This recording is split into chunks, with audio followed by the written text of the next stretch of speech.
Something my youngest sister found out was that Mitchell Musso, who played DJ in Monster House, also played Jeremy Johnson in Phineas and Ferb.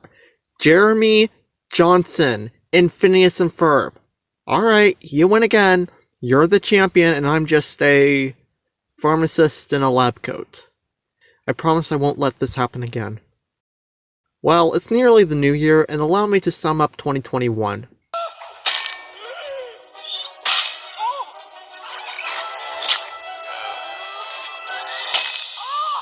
Yeah, this year hasn't been exactly great, but in the end, after my original 40 video, I finally found ways to continue posting videos, and this time with better quality. Reviewing movies and editing the content has been more fun than I thought, especially keeping me mentally sane indoors during COVID. What if we have a potential pandemic on our hands? So to end off the year, let's review this exceptional DreamWorks movie that won the poll a few weeks back. Flushed Away.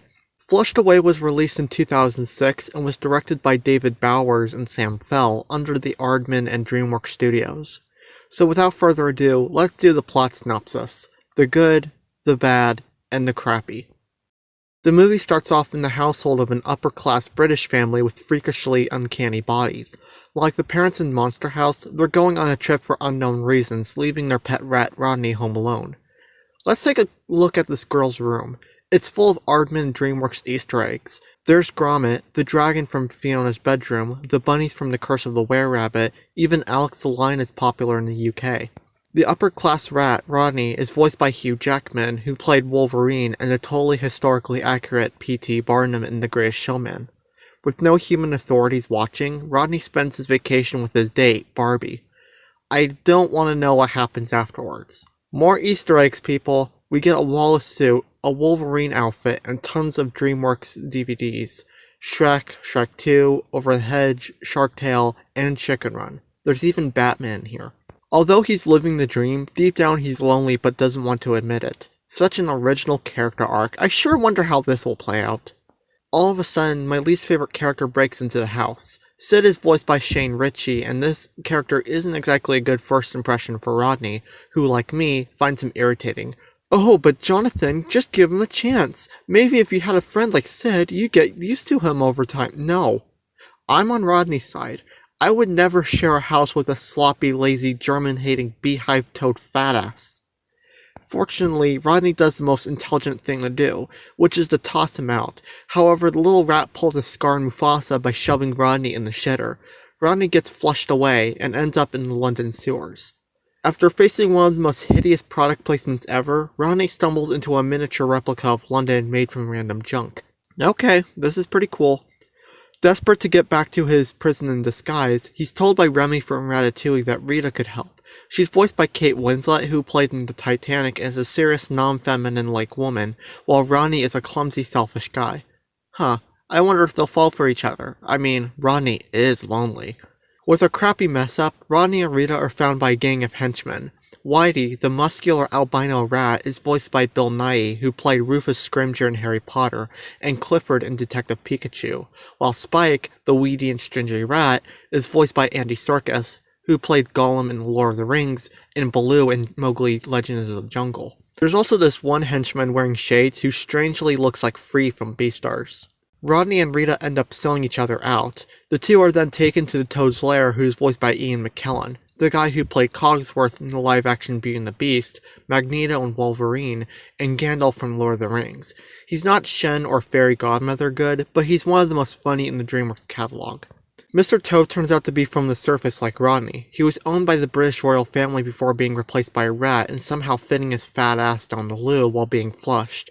With another messed up by Rodney the Brilliant, the Toad's collection is fried and the two are sentenced to death. The two characters who hate each other a lot are forced to work together and manage to escape. So original.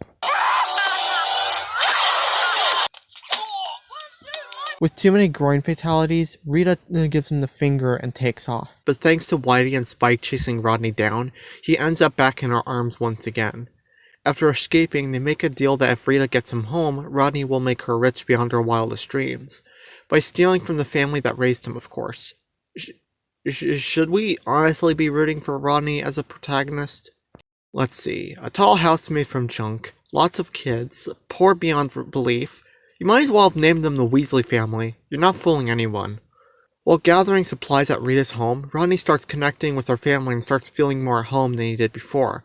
Oh boy! I wonder where this is going. After entertaining the family, but mainly the grandmother who is voiced by Miriam Margolyes. Wait, Miriam Margolyes played Rita's grandma? The actress who played the matchmaker and Professor Sprout?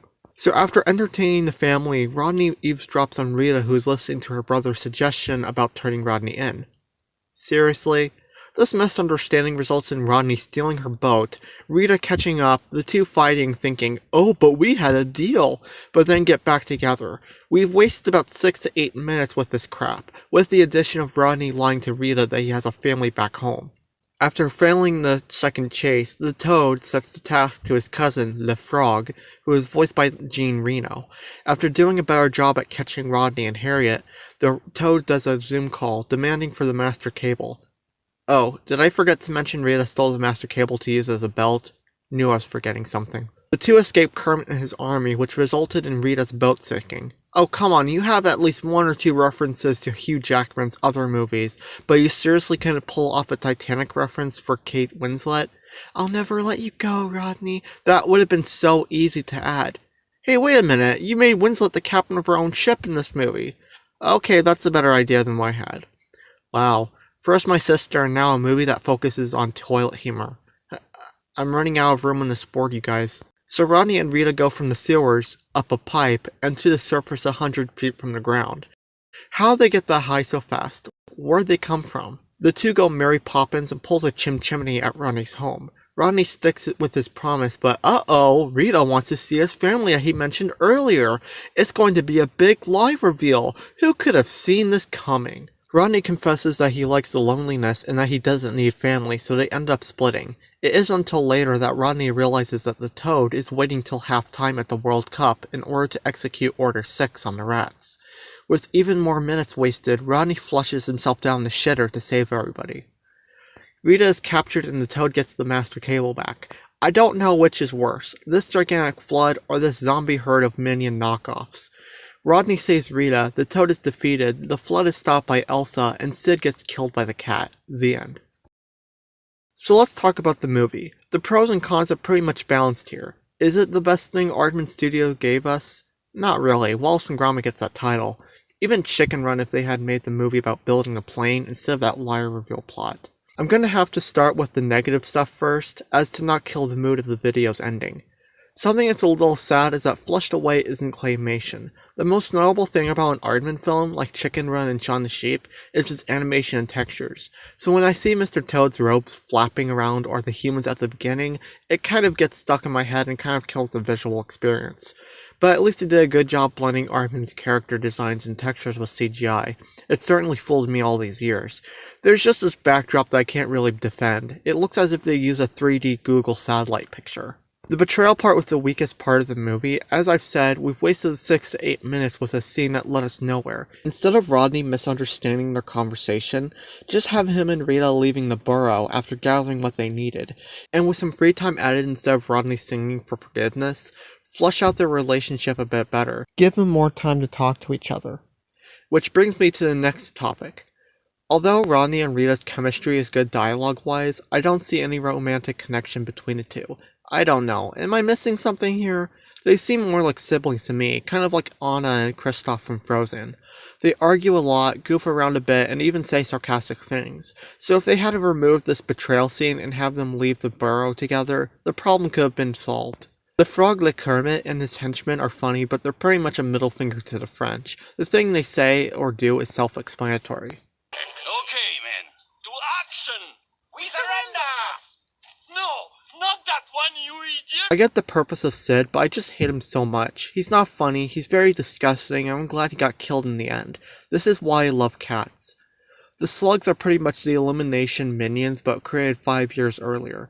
They have no relevance to the plot and only exist to sing pop songs. There's only one scene where I found them funny, and that was when they were the source of the creepy music outside of Rita's boat. Okay, negative stuff is out of the way. So, what are the positives? As I said, I like how they blended everything to make it look like claymation, and I can think of several ferocious possibilities of how it could have turned out. I like how Rodney keeps being called Millicent Bystander, and Rita and Rodney's dialogue is great, but it doesn't scream romance at all. Easily the best part of the movie is the villain, and even more so, Whitey and Spike. These two are like Yzma and Kronk, but if Kronk didn't switch sides towards the end and had an interesting backstory. Not that I'm saying Whitey is better than him, mind you. The Toad's plan is absolutely brilliant, using halftime at a football game to flood and destroy this intriguing miniature version of London and killing all the rats to repopulate with tadpoles. Wait, how did he manage to get tadpoles? Did he find a wife in the sewers? Ew. So that was my Flushed Away review. Not the absolute best, but definitely not bad. I'm giving the 2006 Flushed Away movie a 6 out of 10. Now with these two movies out of the way, it's time to get started on the Dumbo review. But in the meantime, make sure to suggest any movies I should review. Your opinion and suggestions are always appreciated. Thanks for watching, and I'll see you all in the next video.